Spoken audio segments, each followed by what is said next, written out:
Welcome back to our channel Crack SSB exam. तो आज एक एसएसबी ने आज एसएससी ने कैलेंडर एग्जामिनेशन कैलेंडर जो है एसएससी जीडी का वो निकाल दिया है कि वो कब एग्ज़ाम लेंगे। 20 फरवरी से एग्ज़ाम स्टार्ट होंगे। ठीक है।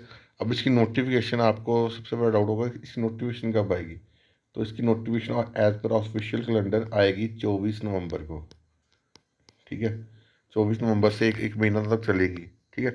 अब इसमें क्या आपकी एज क्वालिफिकेशन रहती है, क्या आपका इसकी क्वालिफिकेशन रहती है। क्वालिफिकेशन तो आपको पता ही होगा, 10th पास क्वालिफिकेशन रहती है। ठीक है।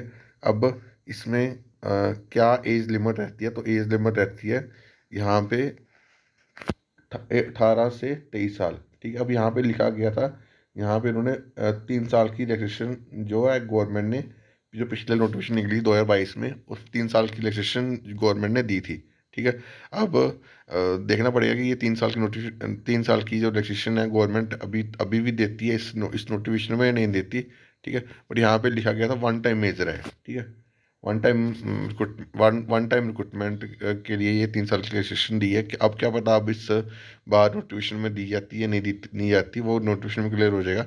बट ऐसे 18 से 23 साल की एज लिमिट है। ठीक है। अगर आपकी इस एज ब्रैकेट में हो तो आप ये फॉर्म जो है इसके लिए पढ़ सकते हो। इसकी सिलेबस क्या रहेगा वो भी मैं आपको बताऊंगा। सिलेबस और पैटर्न क्या रहेगा वो मैं आपको आगे बताऊंगा।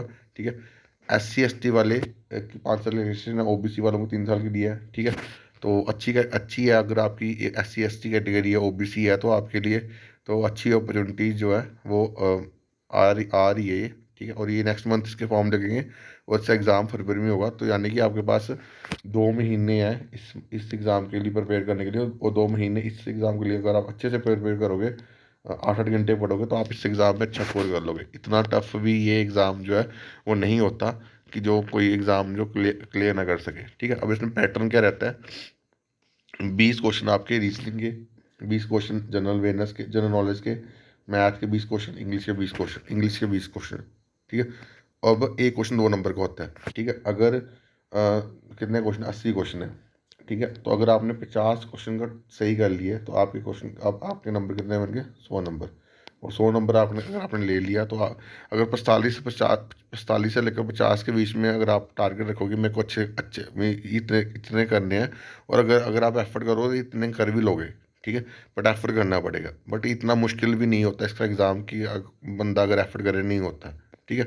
तो अगर आप इस एग्ज़ाम को टारगेट कर रहे हो तो अच्छी अपॉर्चुनिटी है। और अगर आप इसके लिए पढ़ोगे तो आप साइमल्टेनियसली इसी के अराउंड आपका JKP कांस्टेबल भी आ जाएगा। और उसका भी जो एग्ज़ाम पैटर्न होता है वो सेम ऐसे होता है, बस नंबर ऑफ मार्क्स जो कम होते हैं। ठीक है। वो 100 नंबर का पेपर होता है, बट पैटर्न जो है वो ऑलमोस्ट यही रहता है। ठीक है। तो जो बच्चे JKP कांस्टेबल के लिए पढ़ रहे हैं तो उनके लिए भी यही पैटर्न है। इसी पैटर्न को देखकर आप अपना जो प्रिपरेशन है वो कर सकते हो। मोर एंड लेस सिमिलर होता है। ठीक है। तो आप जो जिनकी एज है तो वो आप उसके लिए कर सकते हो। ठीक है। अब जब आप रिटर्न क्लियर कर लोगे उसके बाद क्या होगा, 5 किलोमीटर की रनिंग होगी मेल के लिए, और 1.5 1.6 किलोमीटर रनिंग होगी फीमेल के लिए। ठीक है। 1.6 नहीं, सॉरी,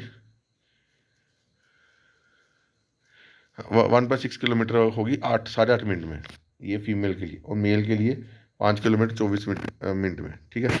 तो आपके लिए अच्छी अपॉर्चुनिटी जो है वो SSC की तरफ से आ रही है।